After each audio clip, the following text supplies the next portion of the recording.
Welcome to the Early Edge College Football Pick Show, brought to you by BetMGM, the sportsbook born in Vegas. I am your host, Eric Cohen, and Week 9 brings us a season-high 5 ranked versus ranked matchups, including powerhouses Navy, Illinois, and Vanderbilt. Oh, wait, who am I kidding? Let's bring in the stars of the show. We have the great M-squared Mike McClure, who has been sizzling of late with his picks. He's up a ridiculous 10 units in our upset pick segment. It's Emory Hunt. And from the Cover 3 podcast, the always gregarious Chip Patterson. Gentlemen, nice to be with you once again. Let's talk storylines. And after their performance in Austin on Saturday night, which team is a better bet to win the national championship? Georgia at plus 350 odds or Texas at plus 500? Mike, we'll start with you. The question here is better bet. So at the number at plus 500, it's going to be Texas here because I think the teams are still relatively even overall. Georgia definitely better than they've shown at times this season, and that was evident on Saturday night. But Texas, they looked like they had a quarterback that had missed some time and came back in and was thrown into the fire. Things sort of snowballed a bit in that game for them, and I fully expect them to bounce back. It was the one game on the schedule that, if they lost, you're not surprised at all. But I ultimately think they've got a great path to simply getting into the college football playoff. Georgia, they're going to get in almost definitely, but they do still have a relatively difficult schedule the rest of the way. But for me, it's just the price point here. I think that these two teams are very even. I think the move to put Georgia at plus 350 as a clear-cut favorite is a little bit of an overreaction. Yes, they played extremely well in a tough road environment, but I think it's an overreaction at this point. Yeah, I think it's an overreaction as well. I just can't wait till we talk about other teams outside of the same 9 in terms of the playoffs. It's a fun season for college football. So I'm going with Texas. We watched that Georgia game, and you clearly saw why Texas may have lost. And I still feel like going the rest of the way, I like the Longhorns defense. I think we'll see them figure out something quarterback-wise. They can run the football. Things got out of hand in Georgia. I know that's easy to say on the back end, but Georgia did really take it to them, especially at home. But I feel like Texas is the better bet. I agree with Mike here. Yeah, this is about the price. This is about the fact that you are going to get more value on a Texas team that really bled for the first time going up against this Georgia squad. Georgia had already been through the battles. They'd already gone, into that Alabama game, and Texas had played nothing quite to that level yet so far this year. They're first in the SEC. So they got their first real taste of SEC football. I think they'll be better for it. I think that they'll respond well. And Georgia got a lot of short fields in that game. If I'm Texas's defense, I come out of that feeling like I played well enough to be able to give us a good chance to win. And at 23-15, did they allow a few too many explosive plays on that touchdown drive? Yes. But on the rest of those Georgia possessions, it felt like the Longhorns were playing well enough. So with the question being, what is the better bet? I like getting the better price with the Longhorns. Yeah, and it's not like Carson Beck played all that well either. No touchdowns, 3 interceptions, and Texas has only given up 1 passing touchdown all season. Hard to beat. Okay, let's talk about our best conference futures bet heading into Week 9. Emory, I can't say I'm really surprised about this. We knew there were going to be some homer picks in the show. Why don't you start us off? Welcome to college football, everybody. We get to speak about the Sun Best Conference. Some great football being played down that way. When you think about who can handle success, we came into the season talking about Texas State. They dropped 2. JMU, after their North Carolina game, they dropped a couple. Now you have Louisiana slightly let one slip away against the Green Wave, but they've picked up and put down some great wins against App State. They've knocked off Coastal Carolina recently. They beat Wake Forest, an ACC Power Force team. So listen, this is a team that I feel like is gunning for that Sun Belt Conference championship. Ben Woolridge, the quarterback, has played phenomenal football on both sides of offense. His legs, his arm, he's done a great job leading his football team. The defense has gotten better over the last 3 weeks. So I like them at plus 40 to plus 240 to win the Sun Belt Conference.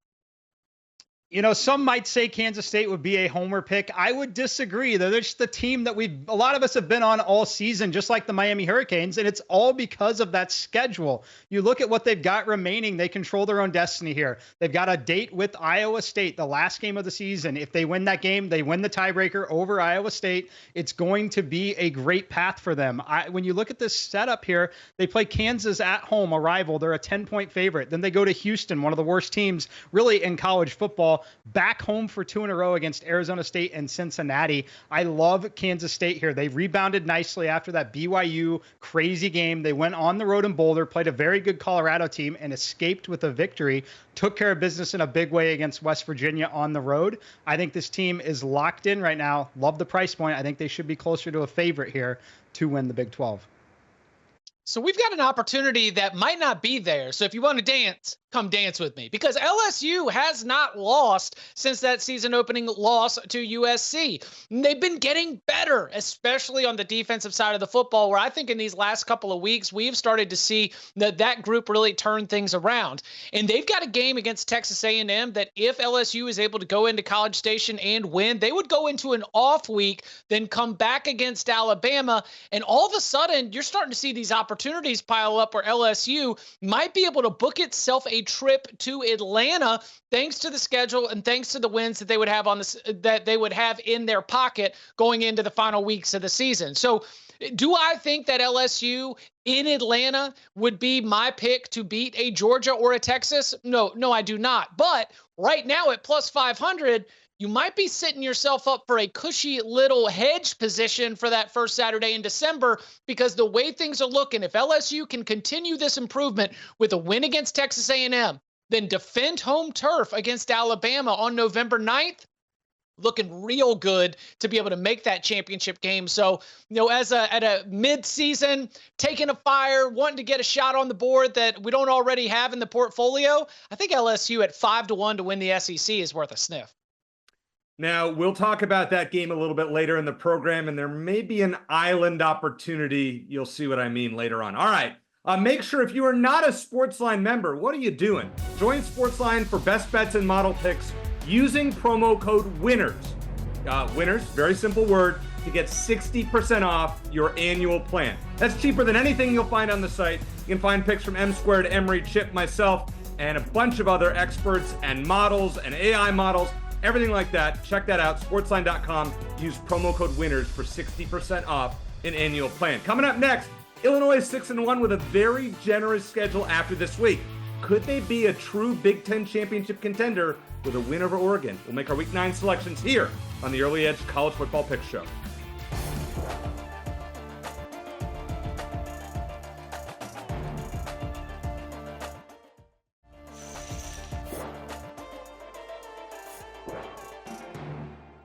Welcome back to the Early Edge. Navy is 6-0 this season with all 6 games having hit the over. But now they run into one of college football's best defenses, Notre Dame. And, I don't want to say this is an island situation, but it's because it's not.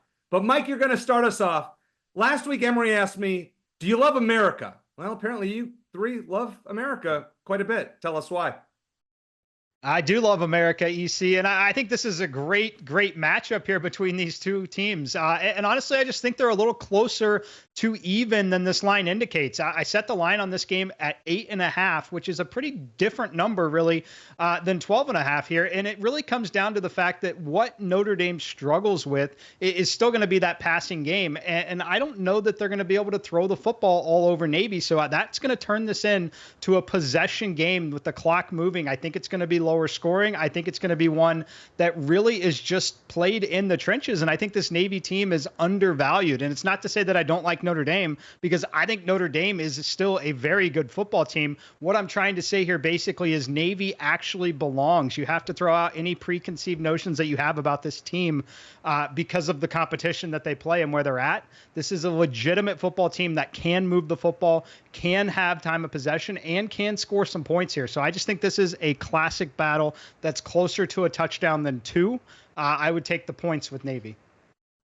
And, Mike, they have beaten Notre Dame multiple times in recent history. So folks really need to get around that this is a very good football team and not try to talk themselves into a 4-loss SEC team going to the postseason because of they play in the SEC. Like, no. Here's the thing about Navy. We've seen them have confidence in terms of these type of games. They know the significance of this particular game, not only for their season, but for the group of 5 as a whole. Notre Dame is coming off of a week, not a week of prep for Navy, and we've seen this kind of play out before versus Northern Illinois. Ball control, a team that can run like they can with the option attack, neutralizes your athleticism.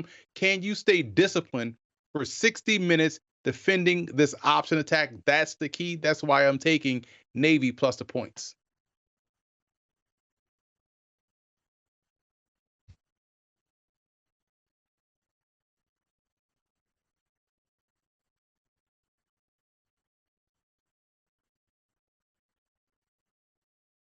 All right. Well, Chip, your audio unfortunately is not working there. So I'm gonna step in here. Chip's taking Navy. What can I say there? I'm going to save the graphic over 52.5.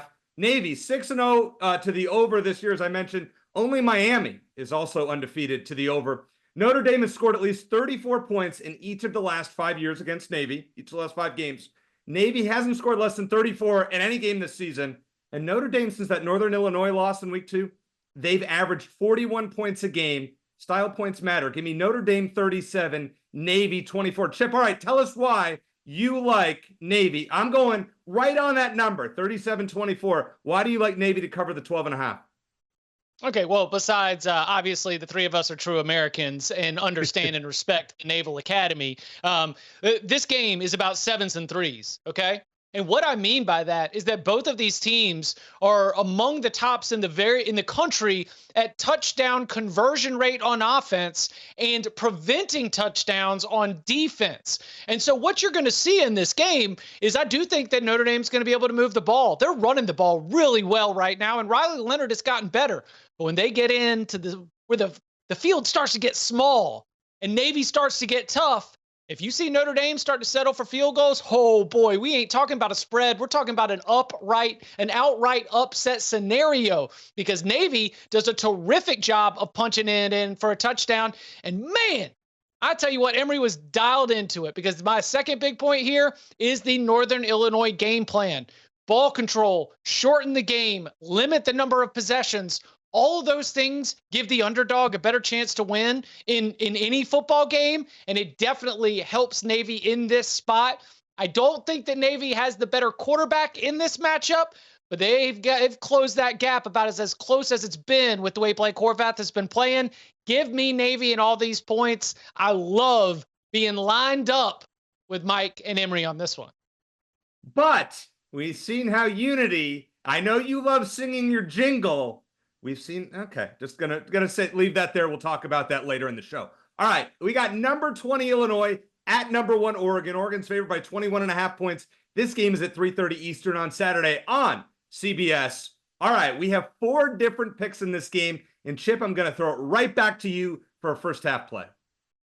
Yeah, I'm going to take Oregon, and I'm going to lay the first half. We got an advantageous number here at 13.5, because if you're going to look for a place where Illinois might have a little bit of a letdown here, I do think it would be right at the beginning of the game in Autzen Stadium, the big time CBS platform. You're just done celebrating this massive win against a Michigan team that you got screwed out of a win in 2022. And Bielema really wants to win that game for sort of everything that it means. And now you're playing against an Oregon team that had an extra day of rest because they played on Friday night, that were able to play a lot of their backups in the second half. And you go and you look at the way that Oregon has performed in the first half of some of these games where they are heavy favorites. We're talking 21-0, 21-0, 28-10. They get out to an early lead, and then they're able to coast the rest of the way. I don't want to mess necessarily with a full game scenario, because I think Luke Altmaier is very much the kind of quarterback, and this passing game is the type of offense that can kick in a back door. But I do think that Oregon has the upper hand when it comes to running the football against this Illinois team. I'm going like 21-7 in the first half. Oregon covers this first half number. I went the exact opposite way here on this one, Chip. We're going head to head. I took the 13.5 in the first half with Illinois here. I thought this number should be closer to 10. When I look at these two programs, where they're at right now, yes, Oregon does have a slight rest advantage. They're also coming off a massive emotional spot, getting that big win over Ohio State. They got the number 1 ranking next to them. I think Illinois has a solid game plan, though, and I think they're good enough moving the football that they can possess some clock here and keep this one competitive. The fact that we're getting the hook on the 13, I know we look at these situations and think 14 is that key number. 13 is still very, very key as well. And the fact that we're getting the hook on the 13, I think, is the difference here ultimately for me. As long as Illinois scores a touchdown in the first half, I think they're very, very live to cover the 13.5 in the first half. I'm going to go with the full game, Illinois plus 21.5. I like how they play on the edge. I think both edges can do a good job of keeping things working north and south versus this Oregon offense. And we're starting to see the Illini go from hoping to win to believing they can win to now expecting to win. So they've riled up their fan base. They've riled up their football team. So they're going to come into this ball game thinking expecting them to go out there and knock off Oregon. Now, will that happen? I don't know. But 21.5, give me all those points because I feel like this will be a very close game because the Illini, as the running theme has been for me on the show, these guys know what's at stake in a game like this. And I love myself another total, as you'll find out plenty on this week's show, going under 54.5 because there's rain that's forecasted in Eugene. The under is 4-3 to Oregon for Oregon this year. It is 5-2 for Illinois, and the only Fighting Illini overs are games that went into overtime. I mean, Purdue, they gave up 44 in the second half, but we won't talk about that. Regardless, it's a lot of the unders have hit mostly for Illinois, excluding the Boise State and Ohio State games. Throw those out. Oregon's given up 10 points a game this season. There's too many converging trends to pick a side like Emory did or you guys did in the first half. Going Oregon 34, Illinois 13. That's under 54.5. We are not done with the Week 9 top matchups. The SEC has given us 3 ranked versus ranked matchups, including the headliner, LSU and Texas A&M. Can the Aggies get a top 10 win for first-year coach Mike Elko? Find out next on The Early Edge.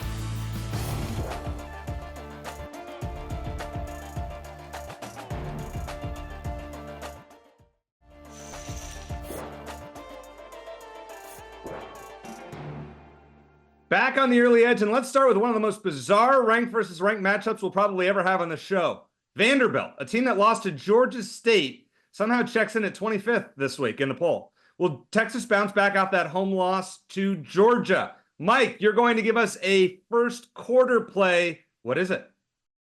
It's got to be Texas here. First quarter. You can find this currently -3.5, which is an absolute gift in a 7-3 game. I'll play it at 4.5. I'd play it at 6.5 as well. I expect Texas to at least score 1 touchdown in the opening frame of this game. One thing we know about Diego Pavia and Vanderbilt, though, they will not give up and they will not quit fighting, which is why I am not touching this full game spread on the other side. But I'm very confident Texas comes out with a lot of focus, a lot of intensity after the way that they lost that game to Georgia on their home field. We know that Vanderbilt is not going to be a threatening road environment at all. I know Vanderbilt's having a lot of success. There will probably be more Texas fans in attendance than Vandy fans. This is a true neutral site game and one where I think Texas ultimately will be able to operate at will on that opening drive or two. So give me Texas here in the first quarter, anything up to -6.5.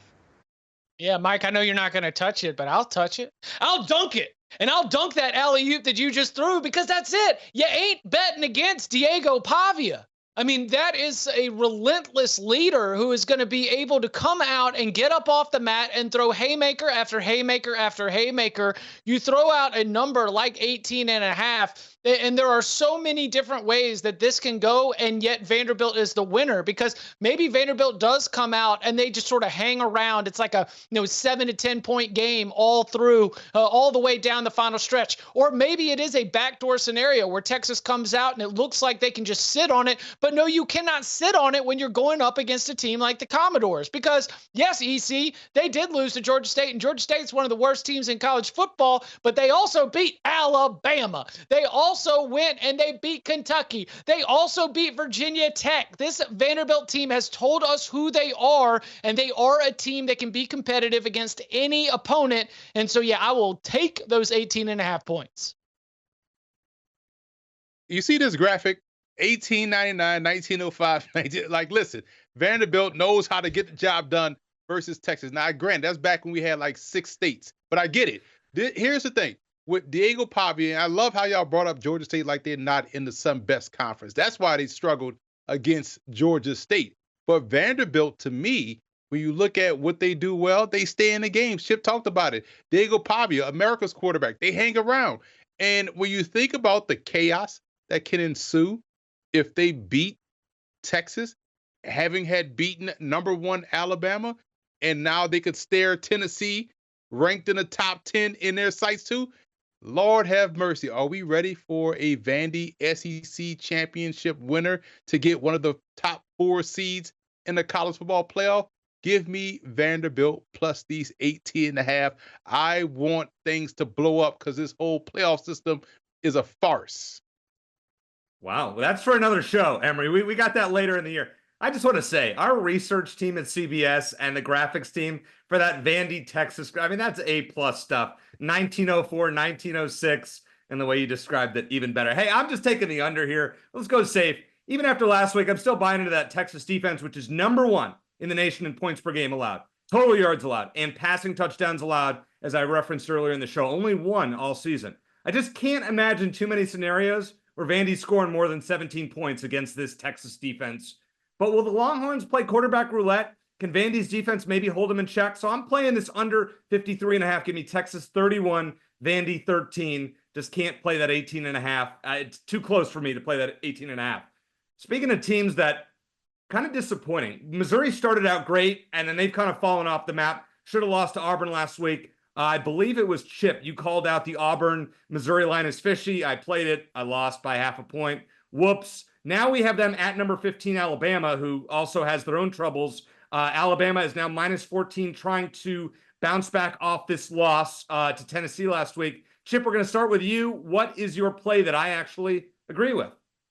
Yeah, I don't trust either of these offenses right now. I don't think they're playing well. I think that Jalen Milroe is hurt, and I think he's playing through it. And I think that while maybe his Alabama teammates can be inspired by this effort, as somebody who just needs to do cold-hearted handicapping, I need to note that his mechanics have regressed. I need to note that the offense's performance in general has gotten worse these last couple of weeks.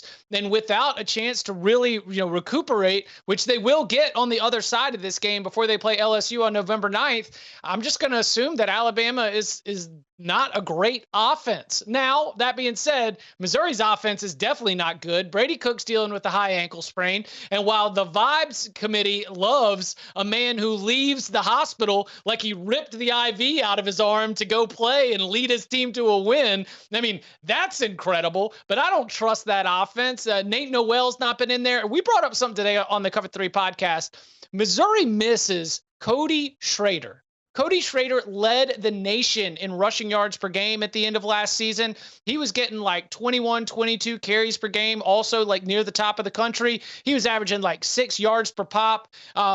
And not having the ability to run the ball consistently, to set up the pass when you've got a Luther Burden or a Theo Weiss, that might be something that really explains what's happened with Missouri's offense in terms of not meeting expectations. But forget the why. We just need to talk about what is, and what is this Missouri offense is not playing well. Distrust both offenses. Easy undercall for me. And Chip, it's rare that you and I agree, but I think this is a fantastic pick. So I mentioned kind of a weird trend that Alabama's point total has declined in every game but one this season. They haven't gone up from game to game. I think this will be the first time because I don't think they're going below 17. Though Missouri has the 3rd best defense statistically in the SEC. Just not sure I trust that offense. That Brady Cook ankle injury scares me, and I just don't know. I didn't see much from Drew Pine, the veteran Drew Pine, who's been at like 16 schools by now. I haven't seen enough there. If he has to play, give me Alabama 27, Missouri 17. Now, I had Missouri covering the 14. Emory, you do as well.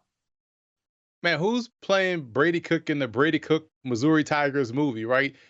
Chip talked about it. This man gets hurt, goes to the hospital, comes run out the hospital, full pass like Tecmo Bowl, right? So this was funny about Missouri because when you think about the Tigers in Alabama, they are both inconsistent on offense. And where Cody Schrader is truly missed, Chip talked about the running game. That's obvious. But he was one of the best and pass pro in a country. So his blitz pickup was phenomenal. That helps you get the ball deeper down the field. But because both teams are playing inconsistent ball, this screams shootout, this screams back and forth. This also screams take Missouri plus 14. Yeah, I'm taking Missouri plus 14 here as well. We got to talk about how important this game is because this is a playoff elimination game for whoever loses this one. If you're Alabama and you're able to bounce back and win this game, you still control your own destiny because you can go win a night game at LSU to bolster that resume. But when you look at Missouri, they've only lost one game. If they win this one, check out what they've got on deck. Their schedule is soft as can be. They play Oklahoma, South Carolina, Mississippi State, and Arkansas. That's as soft as it gets right now in the SEC. Missouri, if they're able to upset Alabama on the road, we're talking about a playoff team. Even though they've lost one game right now, we're talking about them getting into the college football playoff. The stakes are incredibly high here. I do think both quarterbacks are playing injured, but to me, this is one where I personally think that you look at the receiving core on the Missouri side, they've got the talent. Will it surprise you at all if Burden makes a big play and scores big touchdowns in this game? Not at all. I think Alabama is struggling defensively right now, and I think it's going to continue. So I'll take the points here with Missouri.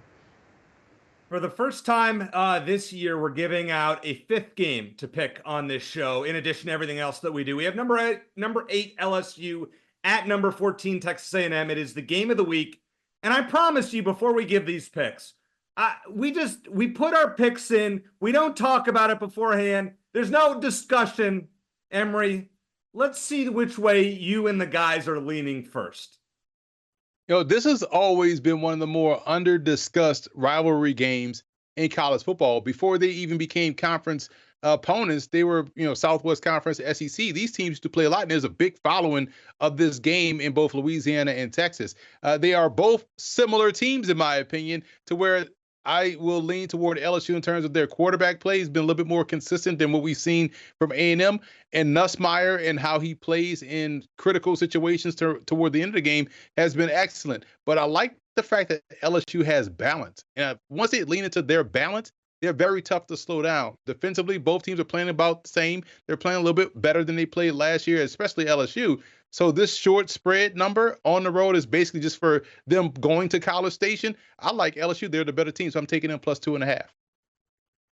I'm right there with you. It's LSU for me. I think it's time to talk about this LSU defense. I actually think they're for real. They have made massive steps forward this season, and it's really because they've been able to generate a pass rush up to the top 15 in college football with very similar ratings to teams like Texas and Penn State, which are pretty impressive. But for me, it comes down to the Texas A&M passing game if they get into that situation. We can talk about how good they are on defense and against the run. We can talk about the 12th man. It is the best home field environment in college football, in my opinion, outside of LSU at night, is this next one at Kyle Field at night. So it is significant, but the passing game for A&M, if they're not playing from in front, they're in trouble here. Their run and pass block is a concern for me, especially when I talk about the this LSU offense as well. When I go to LSU on offense, Garrett Nussmeier is not a great quarterback under pressure.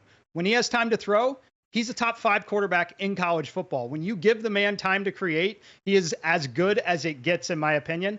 I think he's going to have time here. This LSU offensive line has been phenomenal. So give me LSU. I think that they should be an absolute pick 'em in this game. The 2.5 is out of respect to Kyle Field, and I get it, but I'll take LSU here. UNITY, UNITY, 1, 2, 3 ball knowers out here taking LSU. So I think an investment in Connor Wegman requires an immense amount of trust. And not to unpack trauma, but I might have trust issues, okay? Because Connor Wegman against Missouri looks like he could be an all-SEC kind of quarterback. Then all of a sudden you take Connor Wegman against Mississippi State and you're like, can we go back to Marcel Reed? I mean, this is a quarterback that has been so wildly inconsistent. You can't bet on him. And he's going up against an LSU defense that is forcing turnovers. He's going up against an LSU defense that has gotten better and better throughout the season. Did it start a little bit rocky? Absolutely. But shocker that when you get a new defensive coordinator who's pretty good, maybe you don't see the results right away, but we're seeing them right now. I think LSU's defense is the star of the day, and LSU wins in College Station. I'll take the 2.5. All right. Well, the graphics team's going to have the graphic ready for EC Island next week. I'm either going to be drinks on the house or waving the white flag. I'm going Texas A&M -2.5 because the home team has won 7 straight in this series. Now, as the guy said, I wish I trusted Connor Wiegman more. He's not great, but if he can play a solid game, just don't turn the ball over, I'll feel a lot better about this pick. I do trust A&M's defense more than I trust LSU's, and I trust that home field advantage that Mike spoke about. I think that makes the difference. Give me Texas A&M 27, LSU 20. All right, we have gone through the top games, but now it's time to see our Week 9 best bets. Find out next on The Early Edge.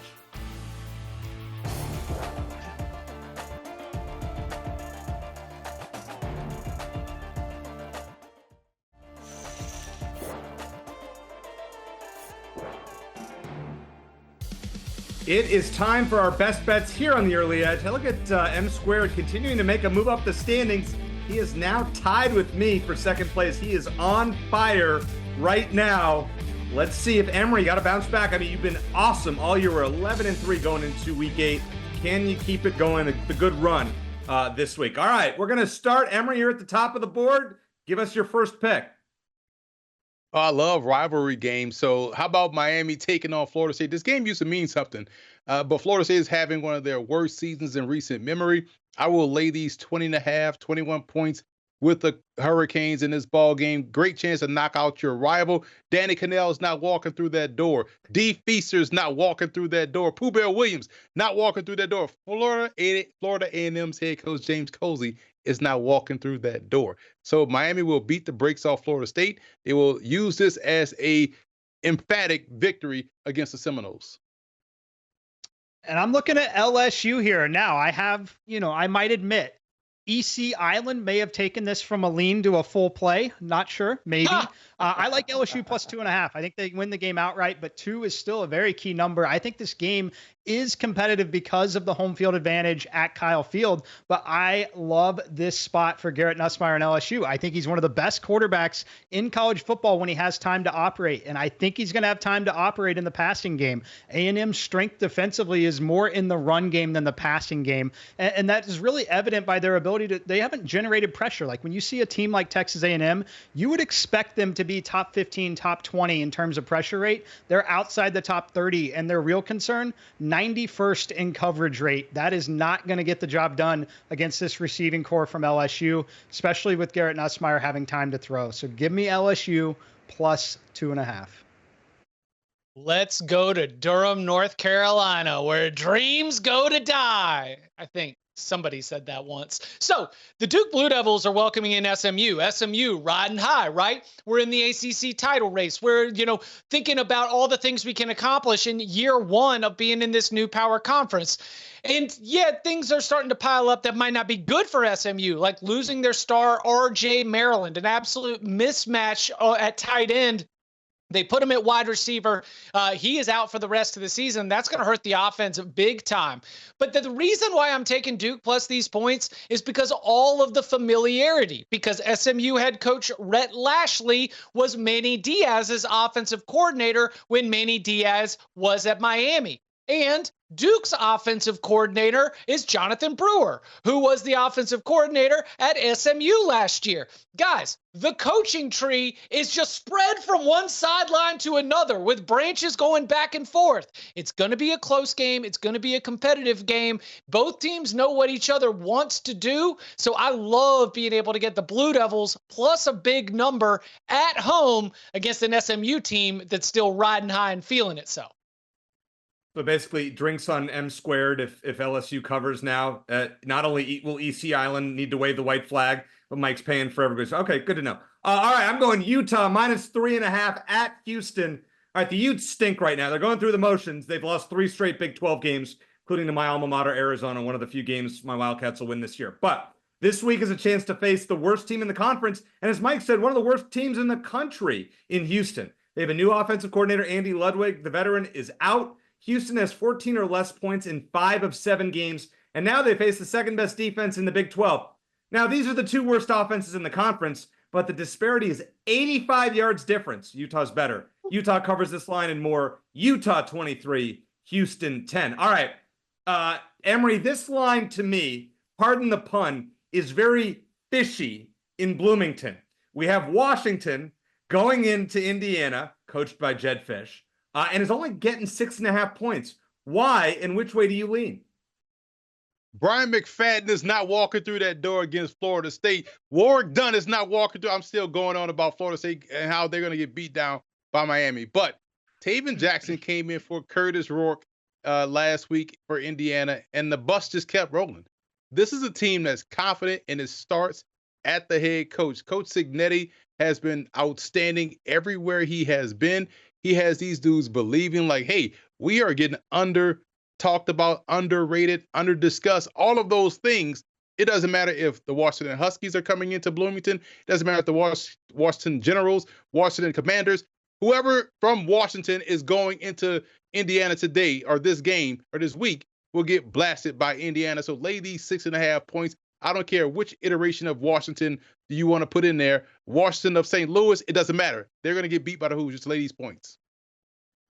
I'm right there with you, Emory. I'm going to have a correlated play here. And for me, it's going to be Washington's team total under. You can find this under 23.5. I think 24 is a big ask for this team offensively in this matchup. I think it's time. Yes, Indiana is now a football school, and it's not just the high-flying offense. They're doing it defensively. They rate out top 5 in college football right now, and it's really the fact that they're going to be able to stop Washington's run game.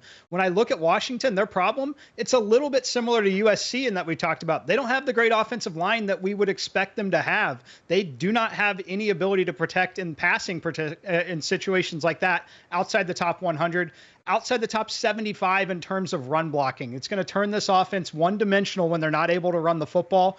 And let's talk about the start time of this game. 11 a.m. local time, West Coast team heading over across the country. That is a very early kick for the body clock in a very hostile environment now. And yes, I say hostile environment because Indiana is fired up. They are loving life right now. This is a big, big spot. And I think that they struggle to put points on the board here. So let's go team total under 23.5. I might like that as a little coordinated parlay from my friends right here. Yeah, let's go. Coach Sig, smoke them through the filter, play through the quarter. Let's go. All right, enough on that. That's early in the day because I got you covered. Both my picks are for the night window. So I told you about what's going to happen in Durham where Duke's going to keep it close. But let's go to the Sunflower State Showdown because I think that when you look at Kansas State and Kansas, you understand that Kansas has been down bad. And look, it probably felt so good for Kansas to put it on Houston the same way that at EC, as you mentioned, Utah might be able to put it on Houston. But it also made me go under the hood to look at Kansas's offense. And Kansas's offense has done a good job of moving the football, but they have struggled with turnovers. So if they've tightened things up just a little bit and they can limit the bad mistakes, well, they, I think, are going to be able to score some points against a Kansas State defense that on the back end of the defense can be had. So I think Kansas can get us enough explosive plays. Now, do I think Kansas's defense can stop Avery Johnson and Kansas State's offense? No, sir. I think DJ Giddens has yet another big game running the football. I think the Wildcats put up a bunch of points. And so in the kind of game where Kansas might score enough to force Kansas State to keep their foot on the gas, just hanging around, let's not sweat that 10-point spread. Let's go with the total. Kansas State, Kansas over 55.5. And I'm going with an underline here for my favorite total play of the week. That's Penn State, Wisconsin under 48. For Penn State, the goal this week, just get out with a win and not get hurt before they play Ohio State. Wisconsin's defense has showed up lately. They've allowed 16 combined points during their 3-game winning streak. These are two of the top 6 defenses in the conference, both giving up under 300 yards combined. This total feels about a touchdown too high for me. Give me Penn State 24, Wisconsin 16. All right, let's recap it here. Emory Hunt is going Miami minus 20.5 and Indiana minus 6.5. Mike McClure going LSU plus 2.5 against my A&M play. And Washington team total under 23.5 correlated with Emory's Indiana minus 6.5. We've got Chip Patterson going Duke plus 12 and the Kansas State over 55.5. And I am going Utah minus 3.5 at Houston and the Penn State Wisconsin under 48. All right, which week 9 favorites are on upset alert? And does M Squared have another first quarter surprise? Yes, he does. But we'll find out next on the Early Edge.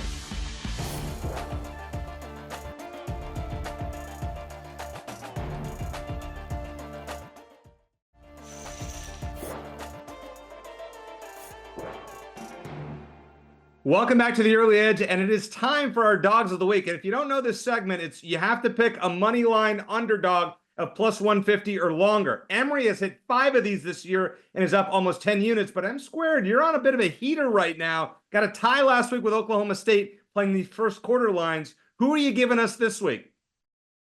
Yeah, I love to bend the rules here. It's definitely advantageous to do that. It's going to be Navy in the first quarter on the money line, plus 200. If they're tied, obviously this is a push, right? But when you look at this matchup, we talked about it already in the show. I think they're a lot more close than people think they are, but it's also about the pace of play. If Notre Dame defers to the second half, they're touching the football once in the first quarter here, especially if they're unable to stop that rushing attack. You look at this pace of play, right? Army last in the country, 34 seconds to play, 134th. Navy is 130th. Notre Dame's 112th, but when they play on the road, that number balloons to 30 seconds per play. That puts these two teams as two. This is the slowest possible matchup in college football outside of Army and Navy. That clock is going to be running. If Navy is able to have any sort of success on this drive, that's going to give them a really good opportunity here to win this first quarter. When you look at first quarter scoring in college football, it's Clemson, Ole Miss, and Navy. Navy starts games extremely well. I like them here in the first quarter, plus 200 on the money line. Here's McClure ain't walking through that door. Burt Reynolds is not walking through that door. Although if he does, we have a whole new set of problems. But I will go back to the Sun Belt Conference. Miami will beat Florida State 78-0 this weekend. Let's go back to the Sun Belt Conference. UL Monroe is on the cusp of doing something they hadn't done since 2012. They're in the midst of their best season since they won the FCS National Championship back when they had Stan Humphries at quarterback back in 1987. This team looks special. I don't know why they are 7.5-point underdogs on the road against South Alabama. They know what's at stake. That's been a running theme of this show for me. I am taking them on the money line on the road in Mobile against the Jaguars. I like the Warhawks to get the job done. A lot of Navy love here on this show today, and I'm taking you to a former Navy coach because Ken Niumatalolo has been one of the best hires in the Mountain West. He's done a great job with the Spartans, being able to get this offense up and humming, and it ain't the triple option. No, they chuck it around there, and going up against a Fresno State team that has dealt with injuries all season, I think there's some blood in the water. I think San Jose State can continue this good start. I think they can go and pull off the upset against Fresno. And I'm going Texas Tech plus 200 at TCU. Texas Tech had a 4-game win streak prior to last week's stinker against Baylor. TCU, I know they won at Utah. Now Utah got a new offensive coordinator. TCU only scored 13 points. And the last time they played at home, TCU lost to a horrible Houston team. Watch out for Texas Tech running back Taj Brooks. Has 100 or more rushing in every game this season. Had 150 against TCU last year. Give me the Red Raiders 34, the Horned Frogs 28. We're going with that plus 200 upset. All right, let's recap the Dogs of the Week. Mike McClure taking Navy on the first quarter money line at plus 200. Emory Hunt going Louisiana Monroe. Should we be surprised? Not so much. Plus 235 over South Alabama. Chip Patterson going San Jose State plus 165 at Fresno State. I am going Texas Tech plus 200 at TCU. Guys, another awesome week. We have it's the best time of year for college football. Always appreciate it. For Chip Patterson, Emory Hunt, and Mike McClure, I'm Eric Cohen. Thanks for watching the Early Edge College Football Pick Show. And as I always like to say, let's hit it big. Good luck.